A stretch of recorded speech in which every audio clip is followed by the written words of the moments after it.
Toliau laidoje Svajonių sodai pavasario darbai su parduotuvių tinklo Žalia stotelė specialiste Egle Petkevičiūte. Jis sako, kad svarbu įvertinti, kaip peržiemoja veja ir imtis priežiūros priemonių. Įsivertinus būklę, susiplanuoti darbus. Galbūt jūsų vejai reikalingas karifikavimas, kuris rekomenduojamas visų tipo vejoms, tinka tiek senesniai vejai, tiek jau pilnai susiformavusi ir gana jaunai vejai. Tai tiesiog 1-3 cm gylyje suraižysime dirvos paviršių tam, kad įleistumėm šiek tiek deguonies, oro į šaknų zoną, taip suskatinsim augimą ir krūmijimas. Taip turėsime gražesnę veją. Kuo mes tai darysime? Tai šiam darbui galima pasitelkti specialų grėblį, kuris yra su šiek tiek labiau lenktais paaštrintais galais, arba geriausiai pasirinkti tiesiog patogų elektrinį ar akumuliatorinį sodo įrankį, kuriuo tai padarysime gana greitai. Šis darbas padės išgrėbti susidariusią per storą velėną bei samanas. Taip pat rekomenduočiau nepamiršti aeravimo. Šis darbas gali būti atliekamas dabar arba bet kada sezono eigoje.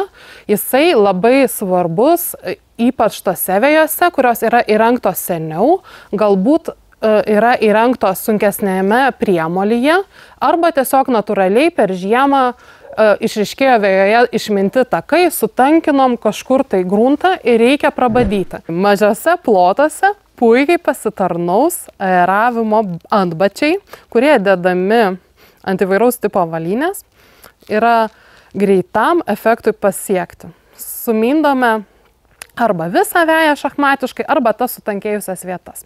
Jeigu turite didesnius vejos plotus ir tingite mindyti, tuomet galite pasitelkti šakes, tai vėlgi maždaug kas žingsnio atstumai šachmatiškai subadom apie pusę šakių ilgio besdami ir šiek tiek pakrutindami, arba išsinuomoja arba įsigyja specialų aeravimo aparatą. Na, ir jeigu pamiršote vieną svarbų darbą iš rudens, tai jį vis dar galite atlikti pavasarį, tai yra vejos kalkinimas.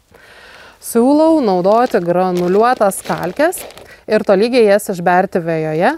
Labai svarbu sureguliuoti pH lygį tam, kad galėtumėm efektyviai ir optimaliai atlikti pagrindinį vejų tręšimą dabar. Tai pagrindinis vejų tręšimas, kurį atliekame balandžio mėnesį, kuo anksčiau, tuo geriau, galime tręšti net ir įšalusią žemę. Tai bechlorės, universalios vejų trąšos, smulkiais grūdeliais, greitai tirpsta ir greitai suveikia. Labai suteikia estetinį vaizdą, nesimato trąšų gumulėlių vejoje, pasislepia po lapeliais. Taip pat rekomenduoju sulaistyti patrešus, tam, kad greičiau ištirptų ir nenudegintų jaunų lapelių. Jeigu jūs susidarėte su samanotų vejų problema, tada verta tręšti samanotų vejų trąšomis, kurios yra praturtintos geležies sulfatų ir samanos yra jam be galo jautros. Tai patrešus šiomis trąšomis beliks išgrėbti pageltusias samanas.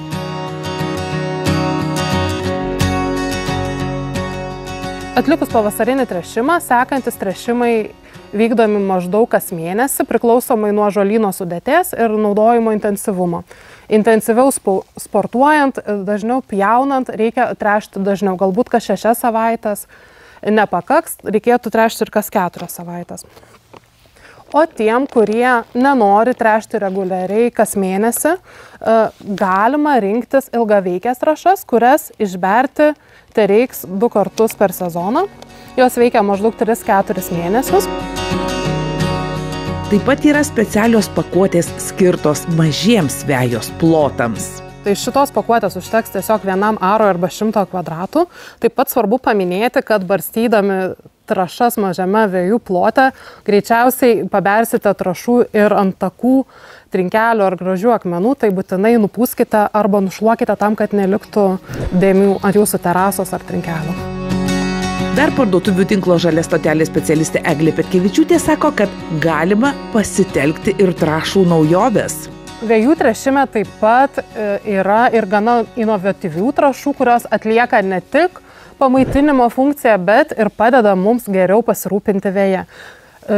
Šios trąšos su piktžolių barjeru yra idealiai tinkamos kiek vyresniai, seniau setai vejai, kuris susiduria su piktžolių problema.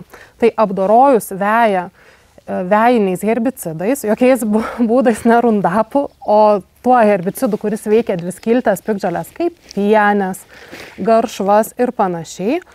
Išgrėbus pageltusias žolių liekanas, barstomos šios trąšos. Jos itin sutankina ir suaktyvina vejos regeneraciją, taip sukurdamos barjerą nuo piktžolių.